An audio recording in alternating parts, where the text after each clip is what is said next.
But it's delightful to have this opportunity to make new friends and reacquaint myself with those of you that I have met before. It's a pleasure.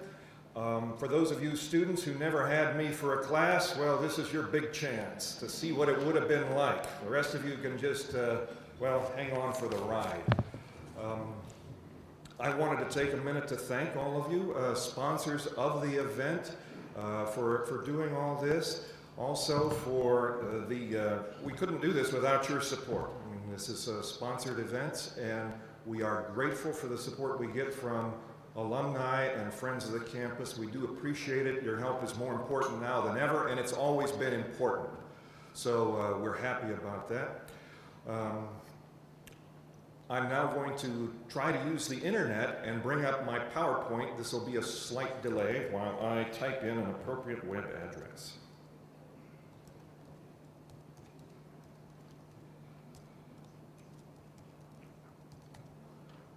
When I get paid next week, I'm going to invest in a thumb drive so that I can actually have this talk with me if such an eventuality ever arises again.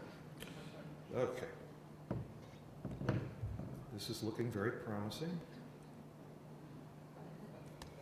The title of the talk is, Who Wrote This Document? Kind of a self-fulfilling prophecy right here. We're going to open it with PowerPoint. That should be fine.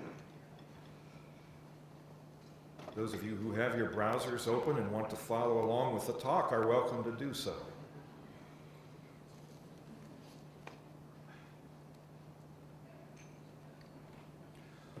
You may wonder how a computer scientist got himself interested in a topic like authorship attribution to begin with. Normally, this is the kind of thing that professors of literature or other kinds of disciplines will investigate, but it's relatively uncommon for computer scientists to invest much time in this topic. It has been a topic of interest for a long time, and I wonder why PowerPoint isn't coming up a little faster. There it is. That wasn't the talk I was expecting. Is it still downloading? I hope it's doing something.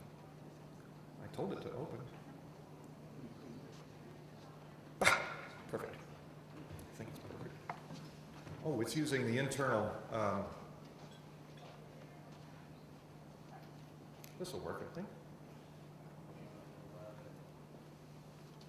And then that will go to one page or another. Page down. That's very good. Okay. So the question is, who wrote a given document? This is the kind of thing that comes up from time to time in the news, and you ask yourself, how do they answer these kinds of questions? Let's see. Any of you are old enough to remember the Unabomber? You remember that? Yes. Well, some of you are afraid to admit you are the Unabomber. Oh, that's very interesting. I thought you were still in jail. Well, anyway, he is in jail, if indeed he's still alive. But you may remember that this unfortunate soul who made a hobby out of mailing explosive sorts of mail messages to people published a manifesto, which he released anonymously, or so he thought. And it would have been good for law enforcement authorities to be able to analyze that document and realize there was a profound similarity between that document and the writings of an otherwise unremarkable mathematician from the University of Michigan. I'm an alum of Michigan, so I don't want to, well, no reflection on the University of Michigan, okay? But it's had they been able to do this kind of work, it would have been interesting. If you want to go farther back in time, we can do that. And why don't I just go ahead and go through the talk? So, if you want to be a little bit more recent, some of you may remember the Clinton administration. And the book that was written called Primary Colors. And there was a fuss at the time about who wrote this book. Do we know? The people would ask each other, did you write this book? No, I didn't. Did you write this book?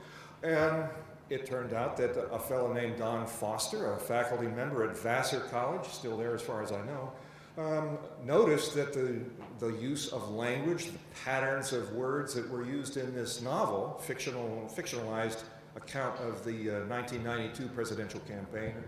I haven't read the book myself, Primary Colors, although I remember the campaign. And they noticed that Newsweek columnist Joe Klein seemed to be writing prose in his columns that was a lot like Anonymous was writing in his novel, his or her novel, because the gender of the author wasn't known. And it turns out that, yes, Joe Klein was the author. So this fellow Foster has in fact written a book of his own. I'm quite confident that he indeed did write this book himself. And there's a number of different stories about this, the author unknown, as well as the Unabomber story and some others, including older material from, for example, a certain work of Shakespeare that was not recognized as Shakespearean. Foster proved that it was, but then later somebody proved that it wasn't. The point I'm making here is that definitive answers in an area like this are sometimes hard to come by. New evidence or new techniques may emerge to maybe change the way people think about these things. But this book, Foster's book, is still a very good introduction to this subject, quite accessible to well, anybody who's interested in it. You want to go a little farther back in time? Okay. This woman, Mrs. Bixby, whom President Lincoln was advised had 5 sons lost in combat in the Civil War. Very unfortunate for that family, except that it wasn't true. This is apparently a letter written in Lincoln's own hand to Mrs. Bixby, except that unfortunately it turns out that Mrs. Bixby had not lost 5 sons. I guess that was fortunate for her, now that I say it. 3 sons had in fact been killed, as I recall. One was a deserter, and one had been injured in action, but was otherwise still alive at the time, obviously. Mrs. Bixby also was a Confederate sympathizer despite the activities of her sons, and you can imagine her delight at receiving a personalized letter from President Lincoln. But we don't know whether this is in fact Lincoln's writing, because his 2 secretaries, White House staffs were a little smaller at that time. Lincoln had 2 secretaries, and that was about it for the executive office of the president. They were adept at writing stuff in his hand, or what looked like Lincoln's own hand. So we don't know for sure whether this document that you see here is in fact written by Lincoln or one of his other people. You want to go a little farther back in time? I suspect if you went up to your hotel room and opened the drawer, you would see a contribution there from the Gideons, if you know what I'm talking about. So people have been wondering about authorship of books of the Bible for a long time. And you're sitting here going, is this guy now a professor of religious studies as well as computer science? Well, no, but it's a book that a lot of people have read, and it's an interesting subject for people. So, for example, in the Hebrew Scriptures, the first 5 books of what Christians call the Old Testament, there's supposedly 4 different call them voices or original sources that have been mixed in to form the Torah, or the Pentateuch in Greek, if you want to do that. And you can look at individual verses of the Bible, and in many cases, you can figure out, this was written from one point of view or another, depending, for example, on which form of the Hebrew name for God is used. J for Jehovah, E for Elohim, I think is what. I don't speak Hebrew, I don't speak Greek. I just barely speak English, as you can tell. But these are interesting things, and this is an activity that took place over many centuries, and the work was actually fairly well completed by the time of about 500 BCE, 2,500 years ago. And since then, we don't have any original documents written in the hand of Moses or of St. Paul or anybody else. In an ecumenical spirit, I will point out that the same kinds of questions arise about New Testament books. All the books in the first 4, the Gospels, as well as Acts, the Apostles, nothing in those books indicates that they were written by anybody named Matthew, Mark, Luke, John, or Fred. It's thought that Luke and Acts were in fact written by the same guy, namely somebody named Luke, a supposed companion of Paul, but there's no evidence in any of those books to back this up. We are confident that many, but not all, of the letters attributed to St. Paul are in fact written by him. But there's other books that we just don't know. The letter to the Hebrews, for example. We don't know who wrote that. There's a number of others that we think are Pauline, but there's a lot of people who wonder about it. So, the question then is, well, what does this have to do with IT is a question that might come to people's minds. Well, we have computers nowadays, and we've got access to computational power and storage capability and so forth, so that we can not only address these questions for modest-sized documents, we can address them for very large documents. For example, I was working with a student yesterday who is dealing with the Enron corpus. Have anybody heard of this Enron corpus? When Enron was shut down, quote unquote, a few years ago, the SEC went in and, I guess the word would be confiscated, about 2.5 gigabytes worth of email traffic to be used apparently as evidence and so forth.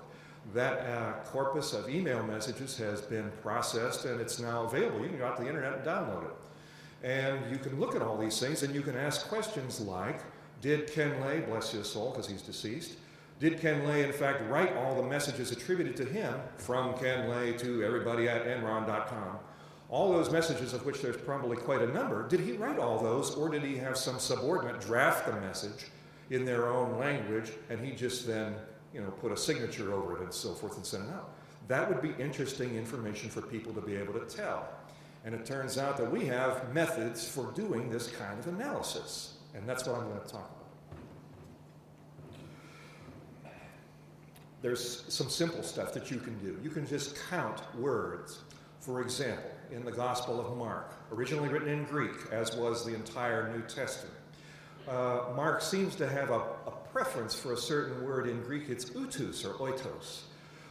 It's translated into the English versions as immediately or right away or at once. At once Jesus went from some place to another, or the disciples asked a question, or at once the Pharisees got upset about something and so forth. You see this word a lot.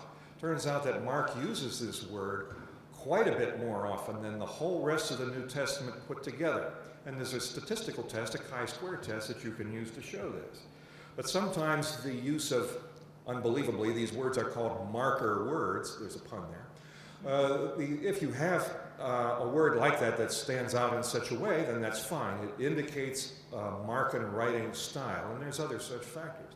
But sometimes the use of words is more subtle. It's not one word that somebody uses to the exclusion of, or a great deal more than anybody else does, but rather there's patterns of words that exist, and these can be detected by statistical techniques, graphical techniques, and AI techniques.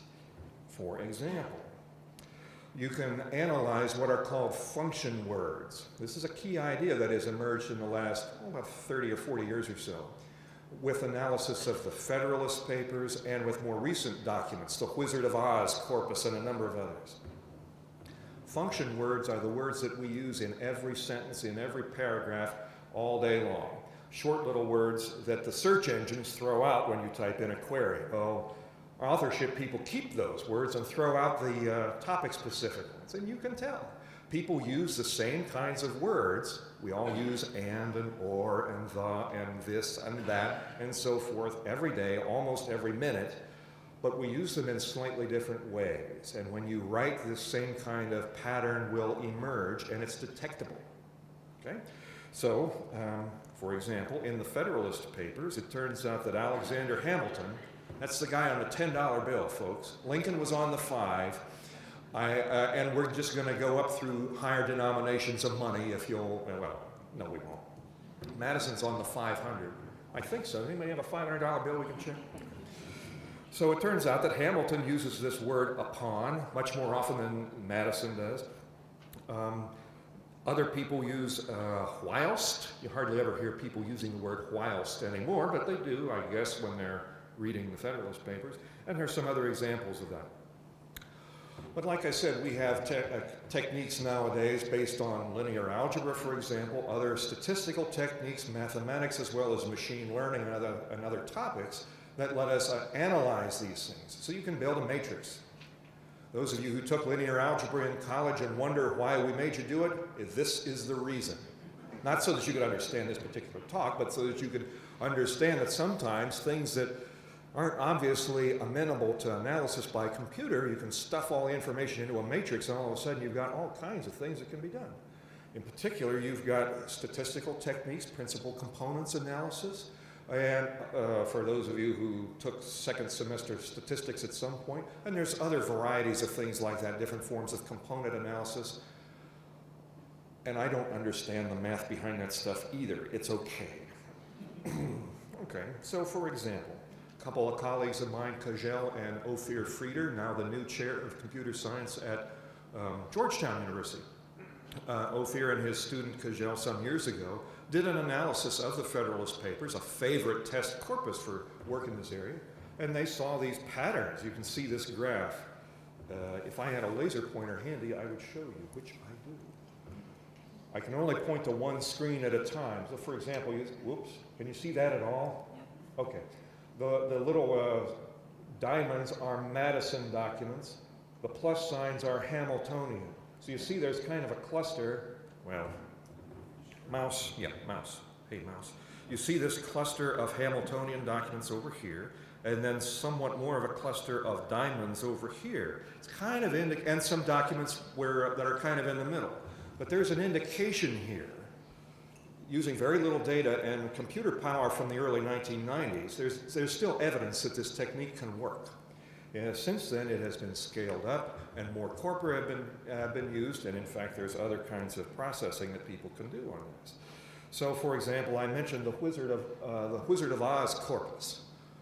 Some of you probably didn't realize that there was a book behind the movie. Some of you perhaps have not seen the movie recently.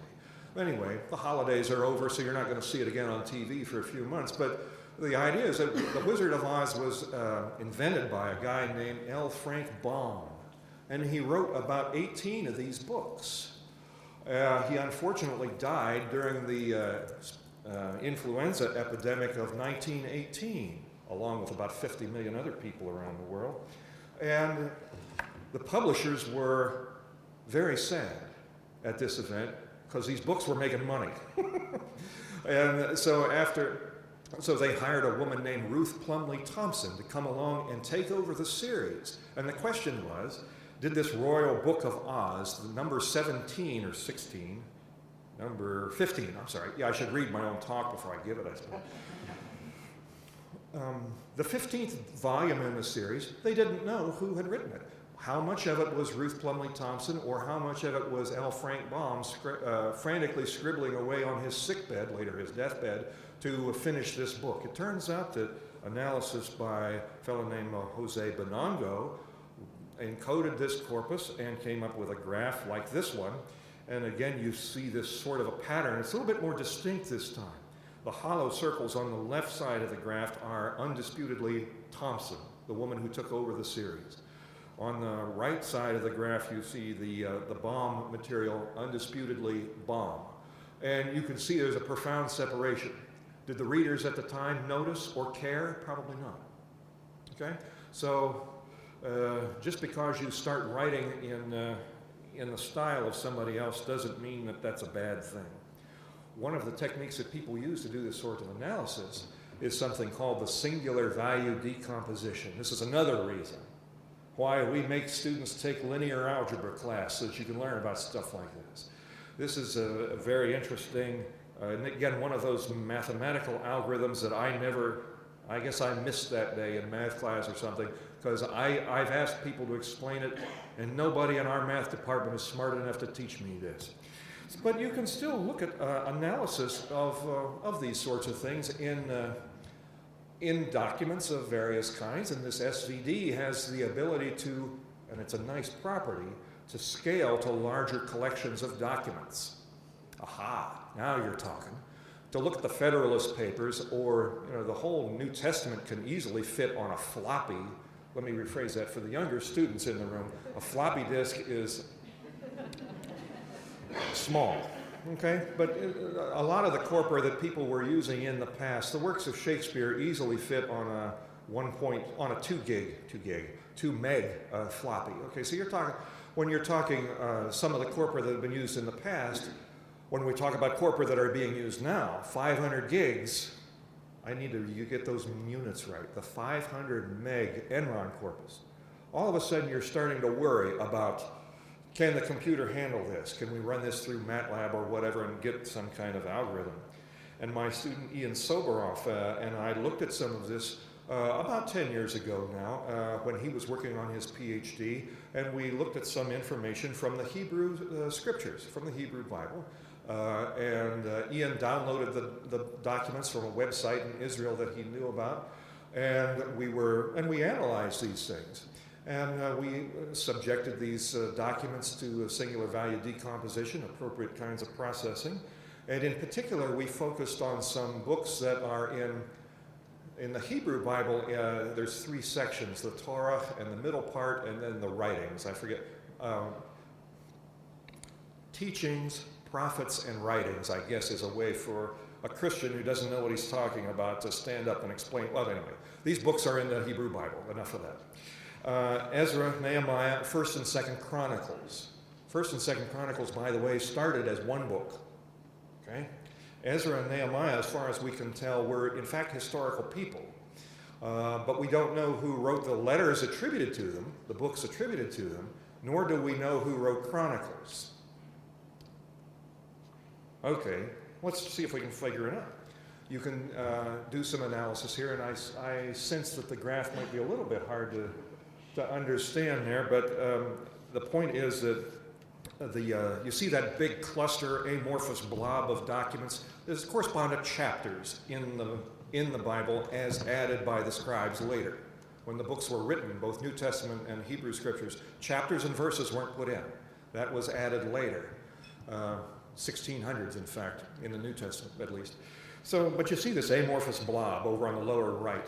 Those are narrative chunks of those books. There's some kind of story being told, which raises the question, what's going on with these other little blobs, this little one up here, and the one in the lower left corner? If you look at those books, you'll see that it's a different literary genre. It's not telling a story, it's simply giving basically a bill of lading. So-and-so came back from the exile in Babylon with so many wives, so many donkeys, so many sheep, so many goats, so many ducats full of gold, and whatever they brought back with them. And it's not a story, it's simply an inventory. It's a different literary genre. The words are different. The patterns of Hebrew words are different, and it sticks out. Here's another example. I just said what these things say. You can look at Ecclesiastes, Song of Songs, and the book of Daniel. Ecclesiastes and Song of Songs are both by tradition attributed to King Solomon, but they were written about 500 years after his death, so that attribution is open to some legitimate question. Daniel was probably the latest book to be written in the Hebrew Scriptures, dating from about 150 to maybe 200 BCE, before the Common Era. So you can ask yourself, what does the same kind of algorithm show you, or same kind of processing show you here? Well, you see again this graph, there's a kind of a cluster in the lower left portion of the screen, and then you see the 1, 2, 3, 4, 5, 6 plus signs in the upper right. Ian and I were studying these results some years ago, and Ian was reading along in the Hebrew Scriptures, which he can read, and I was following along in an English Bible. We were reading these chapters. They correspond to the middle part of Nehemiah, I think. Nehemiah, if you're saying it in Hebrew. And it turns out that all of a sudden the words started to be misspelled in the Hebrew Bible. They had switched language from Hebrew to Aramaic. There's about 4 or 5 chapters of the Hebrew Bible, 6 chapters, I guess, that were in fact written in Aramaic, a Semitic language, later than Biblical Hebrew, similar, used the same script, but the words were different. And that kind of difference, the language ID, even between 2 otherwise similar languages, was profoundly different. It just jumps right out at you. And I've seen other examples of this when, of these sorts of things, as the language ID is relatively easy to pick out in this scenario. And I'm wrapping up here, so it's interesting to talk about some of these things. You can look at Isaiah and ask yourself, some people will actually get a little bit uncomfortable when these sorts of questions are asked. So you need to be a little careful about it, and I try to be sensitive to people's sensitivities on these topics. But it does turn out that when you look at the book of Isaiah, there's a very different tone. Chapters 1 through 39, Isaiah is very depressed. Actually, he's depressed a fair amount. And chapters 40 through however long Isaiah is, well, 2nd and 3rd Isaiah goes to about chapter 56 or so. Very different tone. When these books are translated into English, it's not nearly as obvious. But as you can see in this graph, there's a big difference. There's Isaiah 1 through 39 is on the upside, and then chapter 40 through 56, I guess, 66 it looks like. Very different tone. The positive and negative sign here is not meant to indicate Isaiah's mood. We're not doing that. Just to highlight the fact that there seems to be a difference. You can also look at the New Testament. Oh, that graph is a little bit too, well, I think you can see a little bit of that. I can just barely see it here. So you're welcome to go to the talk and download it and look at it yourself. The point here is that you can see that Mark and Matthew and Luke are all kind of mixed together in this graph. And if you've studied this topic, you know that Matthew and Luke borrowed material from Mark quite freely. It was okay. John was a very different book. A lot of different events are described and so forth, different writing style, 30 years after the writing of Mark. So you have a big difference, and you can see it in these graphs. And, okay, so there's limits to how good you can do with these sorts of things. As I mentioned at the beginning of the talk, certainty is hard to come by. Just because I show you a picture doesn't mean that that's, positive evidence that you should try to take into a court of law and convict somebody on, for example. There's still a lot of room to be done in really understanding how how much confidence you can have in work of this nature. You can also ask questions like, how well does this scale to larger corpora? I think that's one of the more interesting questions. 500 megabytes is the largest corpus that I know of for which serious authorship work has been done. But that's not a big corpus. That fits on a single CD and you've got room left over. For the people in this room and the people in this area, that's a medium-sized corpus at best. And when you're looking for, well, are there indications that there are terrorist websites out on the web, for example, how many of them are really written by some real terrorist whose other work we know, rather than by some terrorist wannabe, if there are such people? I suspect that there are. If you wanted to scale it up to finding other examples of somebody's authorship out on the web, which is quite a bit bigger than 500 megs, well, you need to be able to scale this, and it's not at all clear how the best way to do that. So, there are research questions here. Are there things that we can do besides just counting of words? Are there other attributes of writing style that we can look at? That's not clear, although there's avenues to pursue there. And there's, as I said, the issues with larger corpora, and I think that wraps it up. Do you see can you see the comic? The caption reads, I can barely read it myself. I think the young man is on the phone. Glory, I can't read it. I think I've made some of the first steps toward unraveling the mysteries of the Old Testament. I'm starting to read it. Did any of you recognize the cartoonist? He's a little bit more famous for writing for a little dog and a round-headed kid and a kid that carries a blanket. Yes, this is Charles Schulz. One of the few times that you'll see him drawing a picture of a grown-up. Ladies and gentlemen, we appreciate your patience, and I'd be happy to answer any questions that anybody has, and I thank you very much.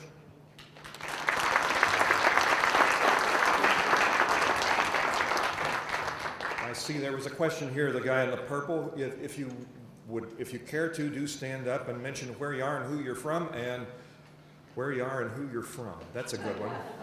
And yes, please, and then I'll repeat the question for the audience for those who cannot hear it originally. Please go ahead. My name is Darnish. I'm with the Department of Transportation, software engineering. I'm curious that these counting of the words is within the context. For example, if I'm writing a book about suicide, it's more likely to be depressing than about going on a vacation. So Sure. if part of the text is about suicide, part of it is about vacation. Of course, there will be a difference. Are we counting words in the context? Or? That's a good question. He's asking about whether the different the vocabulary that's used that's based on the subject of the document. He used a book on suicide, for example. You're either depressed, or if you're comparing that with a book on vacationing, where people are probably more upbeat, then can you tell the difference there, and does that matter? And with the techniques that I've been talking about, the function word analysis, it turns out that people use function words about the same in whatever kind of document they're writing. But there is, of course, merit in looking at the specialized vocabulary in the document. So you use that kind of document to figure out things like genre and sentiment analysis. Sentiment analysis is a relatively new field in which our department, Computer Science, Electrical Engineering, is in fact doing research. Sentiment analysis in the blogosphere.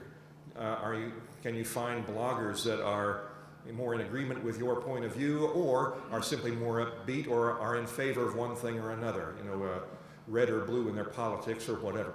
So you want to try to use all the words that are there to try to answer different kinds of questions. For authorship, it turns out you don't need to use the topic specific language.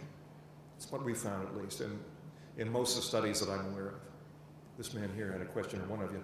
Yes, Roy Rose from IBM. Yeah. It would be interesting to be able to download that presentation. Well, the web address is right there on the, well, you can't really see it, can you? Perhaps you'd like it to be bigger. I understand. All I have to do is go to back. Okay. Well, they can send it out. All right. The address is, actually you can just Google me and find it. Nicholas, and who wrote this document, should find it. But yes, and we'll send it out to the attendees this morning. No problem. Any other questions? Yes, this gentleman here? Yeah, Steve Highline from the Center for American Progress. Two things. One is Greek authors with the same teacher would obviously have the same, because it's not like today when we have thousands of teachers. They be tutored through this person for their lifetime. Yes. Would they have the same type of profile? That's a good question. I actually don't know the answer to that. There would be reason to suspect that that kind of influence did exist from one author to a following generation. We don't have oodles of examples of such things in the Greek corpus. We've got a lot of material from those times, but we don't have any original writings of Socrates, for example. Everything we have about him was written by his student Plato and so forth. There's going to be, there may be other examples from the New Testament, for example, the Pauline letters, but then other letters written in Paul's name. People think that Ephesians and Colossians, as well as the pastoral epistles, 1st, 2nd Timothy, and Titus, were written not by Paul himself, but more likely by some disciples of Paul, students or associates of his. You would expect that some kind of influence would be there, but it would be hard to quantify using the techniques that I am aware of. However, Foster has, in his book, described several occasions where you can tell that one person or another read or drew material from some previous author, and that gives you some interesting evidence about timing. For example, the fact that Matthew and Luke borrowed so much from Mark indicates that those Gospels were written after the Gospel of Mark was written, for example. Otherwise, it's those kinds of questions are hard to answer. Well, my second question is, almost everything, you're talking about a lot of documents were translated, and during the translations, lots of changes happened. Oh, we did the analysis in the original languages. The Hebrew and the Greek were, the analysis that I presented was done in the original languages. Weren't there missing punctuation, like spaces? Well, they weren't missing, they were just never put in. Well, that's right. Yes, that's right. So, That makes yes. it kind of tough, like LOL. Well, yes, you've got Figure these out. LOL, OMG. There's others. You have enough quantity so that kind of thing starts to account for itself. I mean, in the ancient Hebrew, they didn't use vowels at all because it saves space.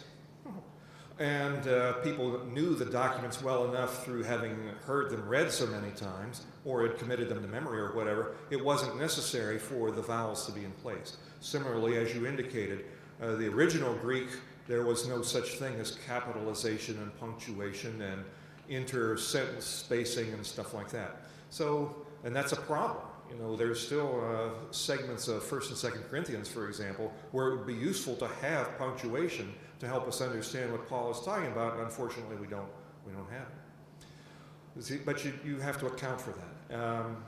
And you can choose whether to include punctuation as part of your analysis or not. There's a question over there. Thank you. Yes, go ahead.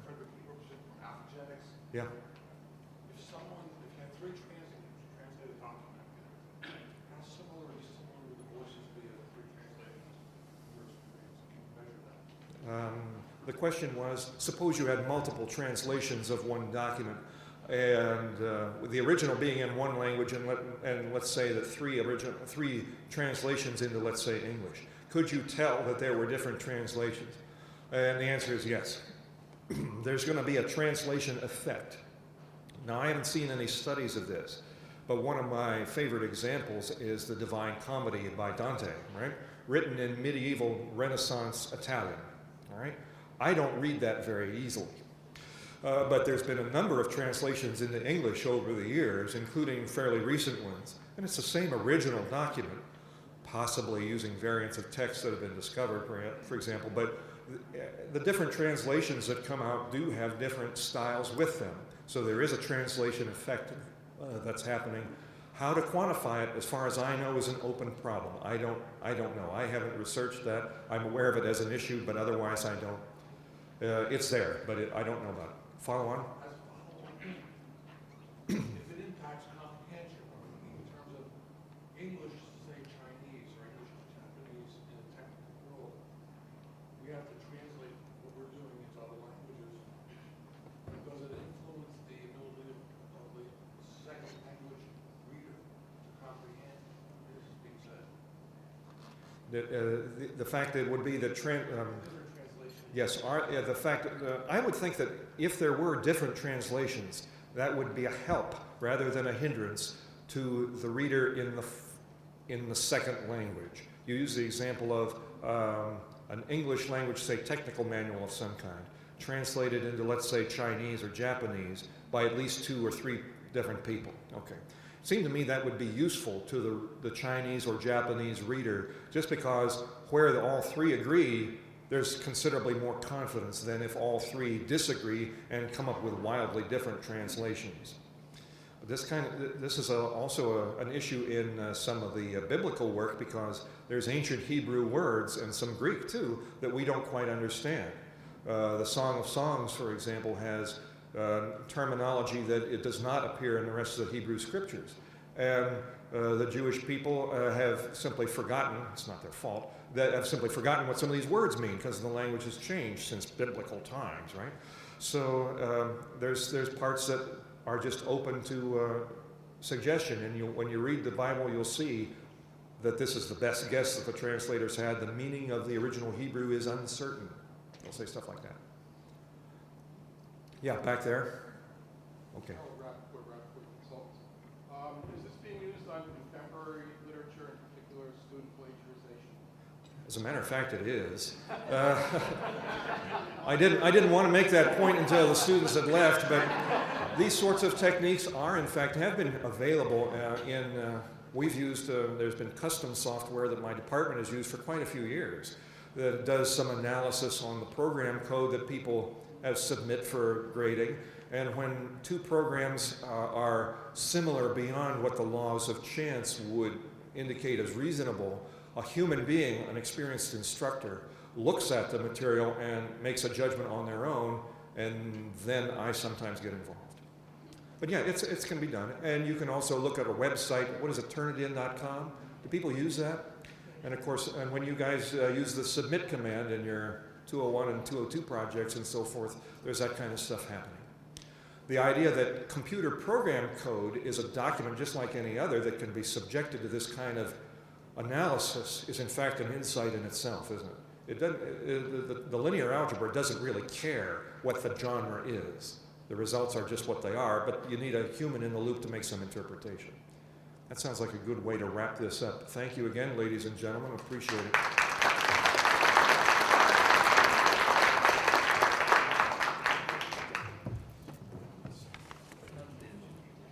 Please please join me again in thanking Charles for coming up and giving us, I think, a real good example of how basic research has applications in everything that we do. Charles, thank you so much.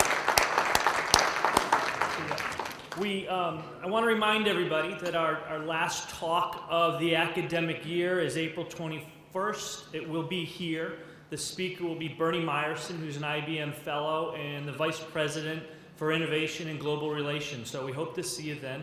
And please drive safely. We deeply appreciate your continued support and participation in the event, and have a great rest of the week. Thanks.